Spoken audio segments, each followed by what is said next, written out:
Hi Greedy 3Ders, welcome to today's episode. Now in other videos that I've done, this thing here has popped up in the background and people have asked me about it. This is the Aliens pulse rifle from the fantastic movie Aliens. And I've been asked if I made it myself. Did you print it yourself? Well, yeah, I did. And let me show you how I made it all. Let's make another one. Stay tuned. I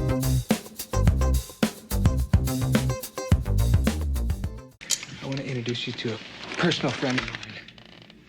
This is an M41A pulse rifle. 10 millimeter, then over and under 30 millimeter pump action grenade launcher.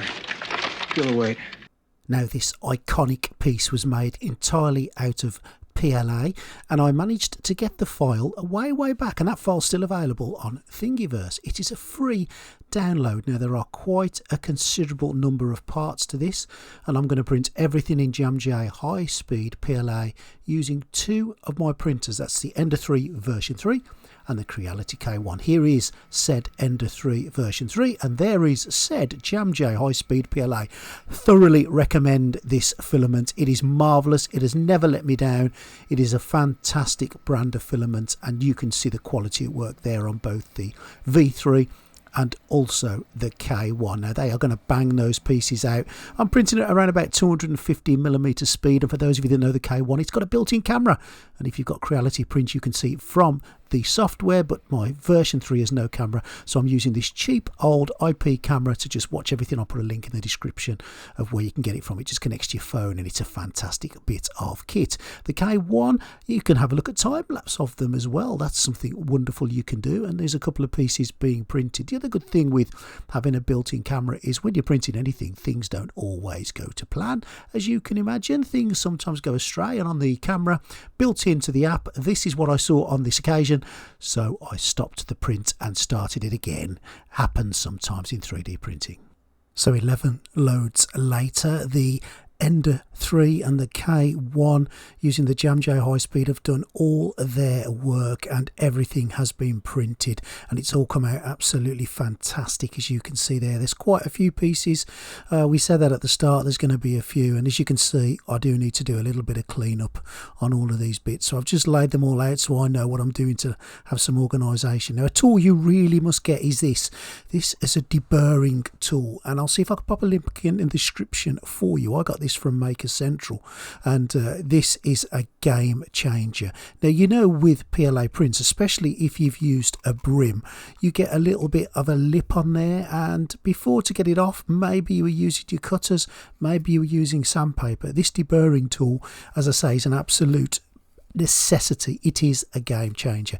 You literally just scrape it down, it pulls the corner off, it makes it so that it isn't sharp. You can get around bends with it, you can get inside nooks and crannies with it. It's just an absolute necessity. Make sure you get one of these. If you get nothing else, get yourself a deburring tool.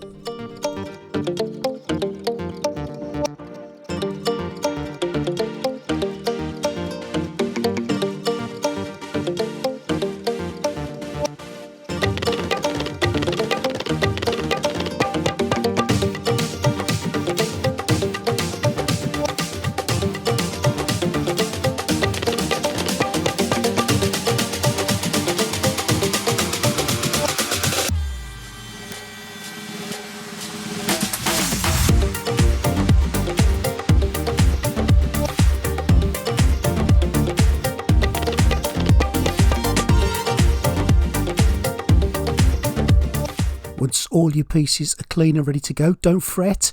There is some assembly instructions, and I'll put a link in the description where you can get them from. They're all on the Thingiverse site, and this takes the agony and the pain and the confusion out of assembling it, because there are literally, it feels like thousands of parts, not quite thousands, but putting them together can be a little bit of a nightmare if you're not too sure.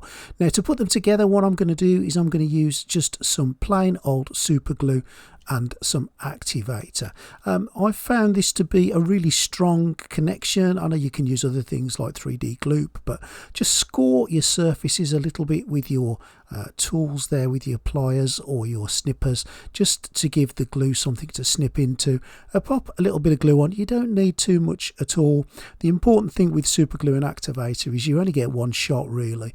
Get it together, put it to where you want it to go, and just take a couple of seconds to line things up, because once it's glued you have got a real nightmare if you want to try and break it apart again, and often the 3D print will break before you actually get to pull apart the seams, so you don't get too long. So line it all up, get your activator, give it a quick squirt of that, make sure you get your hands out of the way of the glue in the activator as it can burn, and crack on and glue it all together.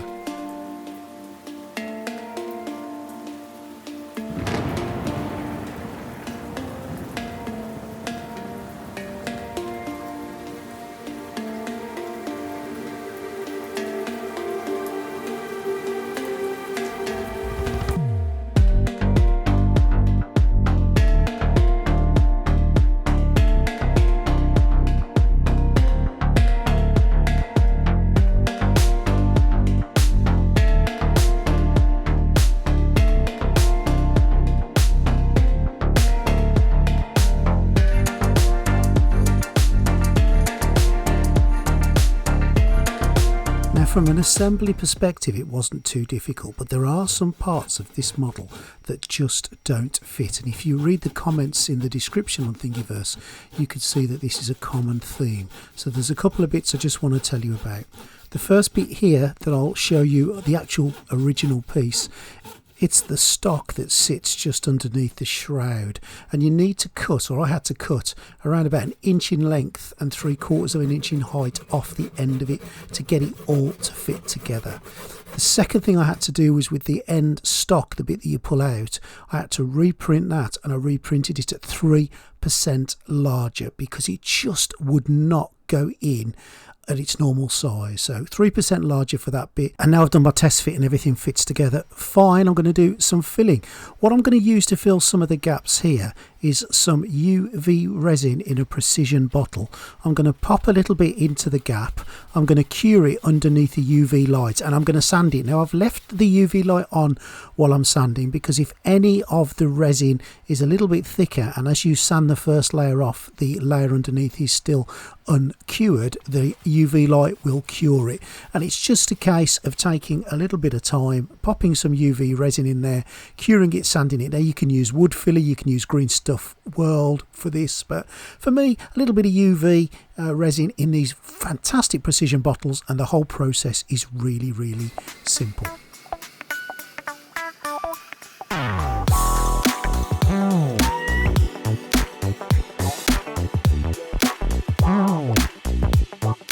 Now I don't like my pulse rifles to look brand shiny new, so I'm not going to fill all the gaps. I'm going to leave a little bit of character in it and a few lines and marks like it's been through a couple of battles.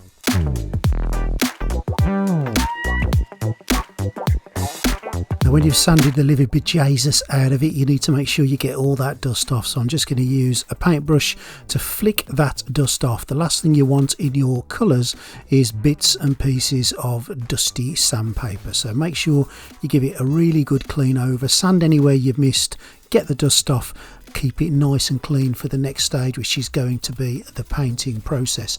Now for the painting process I'm going to be using some black primer. This is just Army Painter black primer, and I'm just going to give it a blast all across, concentrating I guess a little bit more on the areas that are going to stay black, because the shroud and the rest of it are going to get some kind of olive drab colour on it, but give it a coat all over just to cover up any of your resin, any of your little scratches, any of your little marks, to give it that base layer so that the paint sticks perfectly.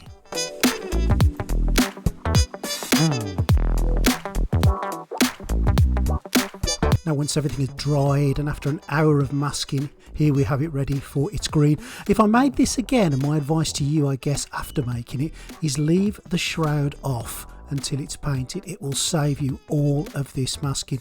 Just to make sure you dry fit things together, and if you're going to have to cut the main stock down, do that. Make sure it all fits before you paint it, because I've had to mask it all off and I wouldn't want you to go through that if you didn't need to. Now for the green, I'm using this Humbrol acrylic spray. This is an olive colour paint, a light olive, and I'll put a link in the description where I got it from.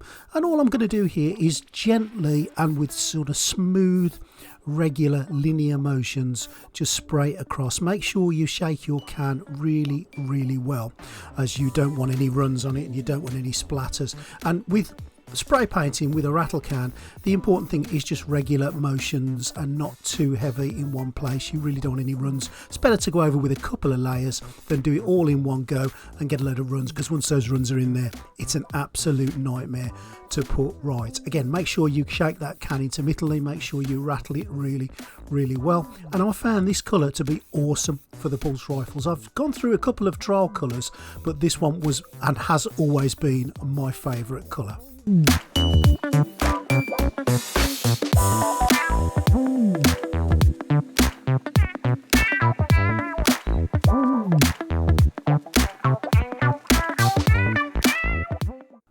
just after a final inspection to make sure that every area that I need covered is covered, I'm going to pop it in a nice dry airy space for it to dry, and I've left this for around about 12 hours before I'm going to take the tape off.